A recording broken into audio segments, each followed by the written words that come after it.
Hello everyone, আমি চলে এসেছিলাম মোহনাতে। আর এই যে মোহনায় এসে আমি চারিদিকটা দেখছিলাম, আর দেখতে দেখতে এই যে পাথরের রাস্তা, তারপরে উঠে একটু ঘোরাঘুরি করছিলাম। আর এই যে দেখো কি সুন্দর না ঢেউ হচ্ছিল, আর খুব সুন্দর এই ঢেউটা দেখাচ্ছিল। দেখতে দেখতে আমার বোনও এই যে একটু ভিডিও করতে চলে গিয়েছিল, ওর নাকি খুব ভিডিও করতে ইচ্ছা করছে, তাই ও চলে গেছে। আর তারপর ও গেছে, আমি যাব না, এটা হয়, আমিও চলে গিয়েছিলাম।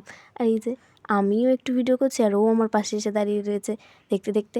তারপর আমি আবার সেই রাস্তাটার পরে উঠলাম, আর এই যে এবার উঠে এত ঢেউ আসলো যে আমি ভিজেই গেলাম। তারপরেও আমি ওখানে দাঁড়িয়েছিলাম আর এক কাপ চা নিয়ে নিলাম। তারপর আমরা ভালোভাবে দেখছিলাম, আর এই যে একটা খুব সুন্দর টাওয়ার দেখা যাচ্ছিল। এই যে টাওয়ারটা দেখো, খুব সুন্দর। এই টাওয়ারটা দেখতে দেখতে তারপর একটা মোরপঙ্খী নৌকা যাচ্ছিল, আর আমি সেটাও দেখছিলাম। এই দেখো খুব সুন্দর লাগছিল, অনেক দূর দিয়ে যাচ্ছিল তো তার জন্য। আর দেখতে দেখতে এই যে এখানে দেখি কত মাছ, এটা তো মাছের হাট। আর এই যে মাছ দেখছিলাম। দেখতে দেখতে আমি আবার গেলাম আর